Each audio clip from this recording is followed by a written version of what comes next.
When you get out there in the field, you're going to get questions. And these questions come in two basic categories. On the one hand, you're going to get all kinds of different credibility questions. Questions like, that basically amount to, are you who you say you are? Will you do what you say you're going to do? Is this going to work? Blah, blah, blah. Those kind of questions. Questions about your credibility. Then there are questions about speed and greed, I call them, right? The questions where the person is asking you, how fast am I going to rank? Am I going to rank number one? Am I going to outrank competitor A, B, C, D, E? These are the two broad categories of question I'm telling you you're going to get. You're going to get, specific technical questions. I know there'll be some naysayers who will say, no, man, you're wrong. You're going to get questions about, your link strategy, or you're going to get questions. No, 90% of clients don't ask that stuff. They don't get into link strategy. They don't even know what it means, right? Basically, what they care about is, am I going to get scammed on this? And if it's going to work, how fast? And, how much? How effective is it going to be? Because really for them, it's a question of reaching into their wallet, coming up with money every single month, committing to a strategy. So whenever you have a situation where an individual could be, you can think of yourself for that matter. Whenever you're confronted with a situation where you're going to have to lay down significant cash and you're going to have to continue to lay down that cash for a long period of time, you're going to ask questions naturally about who you're giving your money to, right? So the question is, how do you handle these? Because I've seen people through the years handle these questions, handle these situations very, very differently with very, very different results. Especially if you're a new reseller. People come into the field, they get out there, they start to sell. And so they have to have, answers to these questions, right? You have to have an answer to, what are you going to do for me? How are you going to do it? Are you going to, get the job done?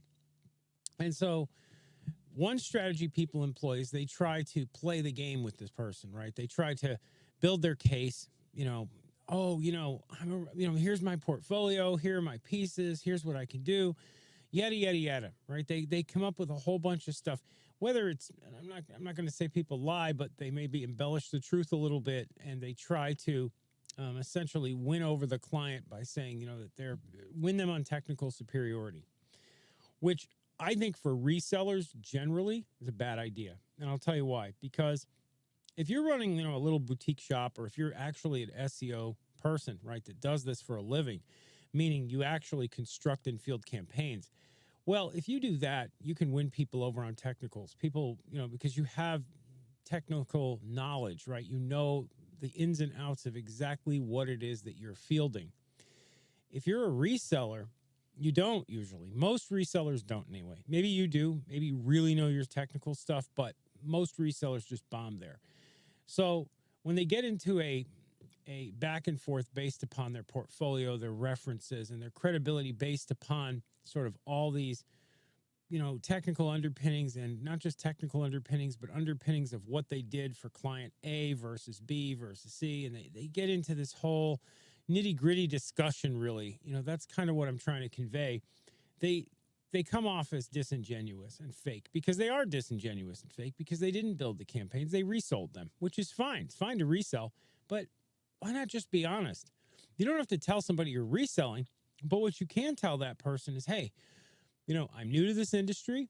This is a new solution for me to offer, but here's why I'm going to be able to dedicate to you, right? And go into it from that perspective. Let them know, hey, I'm going to be dedicated just to you. I don't have 50 clients that come in front of you. I've got you and you alone, and I'm going to make sure that your campaign is done correctly.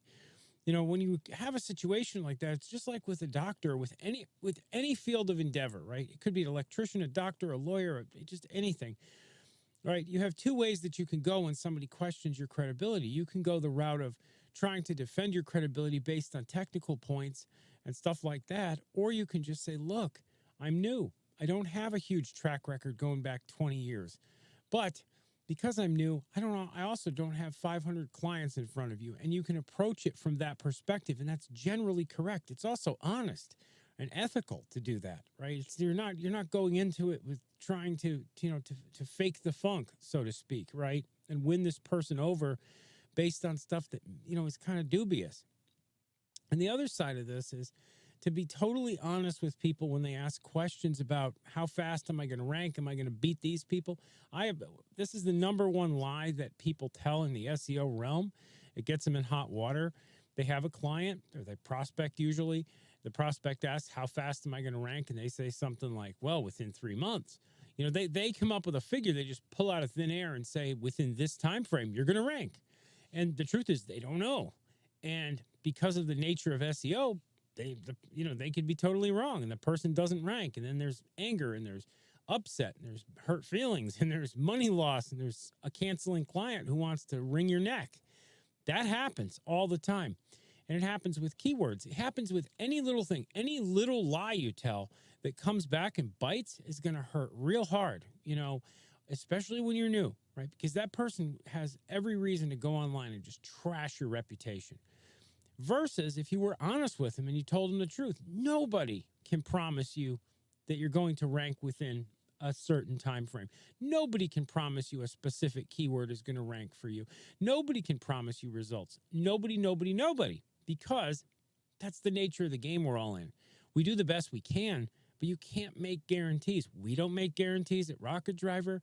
There's no guarantees made by any ethical agency that I've ever known about.